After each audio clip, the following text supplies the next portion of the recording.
हमारे साथ मौजूद हैं नरेंद्र सेन, जो नीव क्लाउड के फाउंडर हैं। सर, सनसेट टीवी पर आपका बहुत बहुत स्वागत है। पहला सवाल, नीव क्लाउड क्या है, ये कैसे काम करता है, इसकी स्थापना कैसे हुई और इसका मकसद क्या है? न्यू क्लाउड का उद्देश्य है देश को आत्मनिर्भर इंटेलिजेंस आत्मनिर्भर बनाना एआई में। और उसके लिए हमें जो क्लाउड चाहिए, आज हमारा देश में 90% क्लाउड हम बाहर विदेशी क्लाउड यूज़ करते हैं, 90% डेटा सेंटर विदेशी है।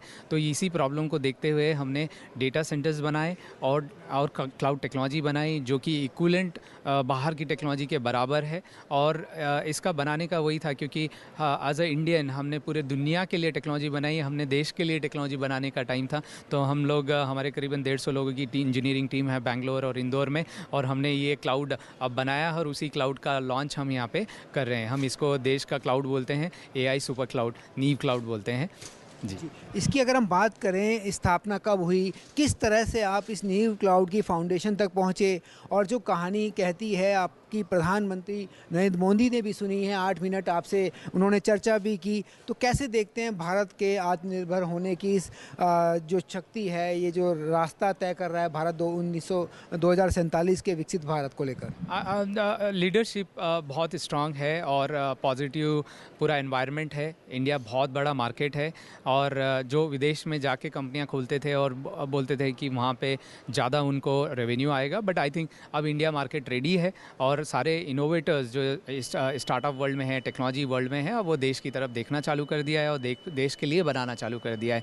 पहले ऐसा बोला जाता था कि जैसे कि 2 साल पहले देश में फाउंडेशन मॉडल नहीं हो सकते थे, अब देखिए फाउंडेशन मॉडल है। और उसी की तर्ज पे हमने भी यही बेड़ा उठाया है कि हम देश के लिए एक अपना क्लाउड, आत्मनिर्भर क्लाउड बनाना बहुत ज़रूरी है, क्योंकि हमारी डिपेंडेंसी, अगर डेटा ऑयल है तो ये ऑयल किसी और के हाथ में नहीं होना चाहिए और इसकी रिफाइनरीज किसी और के हाथ में नहीं होना चाहिए, और इसकी जो एनर्जी इंटेलिजेंस जो बनती है इस पे कंट्रोल हमारा होना चाहिए, और इसी को ध्यान में रखते हुए हमने न्यू क्लाउड बनाया है। अगर हम बात करें इस एआई इम्पैक्ट समिट की, तो कैसे जोड़ के देखते हैं अपने आप को इस एआई समिट से? एआई समिट की बात करें, कई देशों से यहाँ लोग आए हैं, कई कंपनीज़ यहाँ पे आई हैं, कैसे अपने आप को अलग पाते हैं? और एआई की जो इम्पैक्ट पड़ रहा है इस समिट में, भारत की जो पहचान ग्लोबल स्तर पर बनी है, उसको आप कैसे देखते हैं? और इस समिट को आने वाले भविष्य में किस तरह से देखते हैं, किस तरह से ये अपनी भूमिका निभाएगा?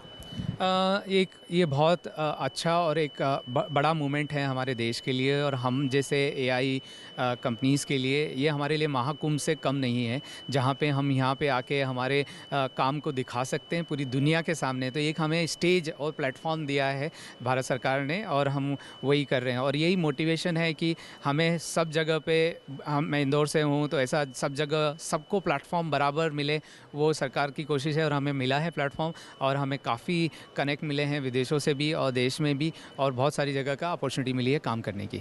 नीव क्लाउड का अगला उद्देश्य क्या है भारत को सशक्त बनाने के लिए? किस तरह से आप देश ही नहीं, विदेशों में भी, बल्कि आप क्लाउड में भी जाकर इस सर्विस को देने की योजना बना रहे हैं, वो क्या है, किस तरह से बताना चाहेंगे? अब हम लोगों ने जो आगे का जो पड़ाव है, जिस हिसाब से एआई का अडॉप्शन बढ़ रहा है, एआई का डेटा यूज़र जिस स्पीड से बढ़ा है उस स्पीड से डेटा सेंटर नहीं बन रहे, फिजिकल डेटा सेंटर। तो हमने अब जो लॉन्च कर रहे हैं हम लोग, एआई क्लाउड जो है वो इन ऑर्बिट लॉन्च कर रहे हैं, और हम ये स्पेस में भेज रहे हैं इस साल के एंड तक, और ऐसे हम करीबन 600 भेजेंगे। तो not only will support our country, but ये पूरी दुनिया के लिए हम बना रहे हैं। और बिकॉज हमारे देश में अब स्पेस के काफ़ी स्टार्टअप और पूरा इकोसिस्टम काफ़ी बेहतरीन बन चुका है, जिससे हम ये सोच पा रहे हैं और इसको करने की हिम्मत कर पा रहे हैं। नहीं तो ये सिर्फ कुछ कंट्रीज़ के हाथ में कंट्रोल था, जो कि अब हमें लगता है कि हमारा देश भी अगले 5 साल में स्पेस पे डेटा सेंटर में कंट्रोल करेगा।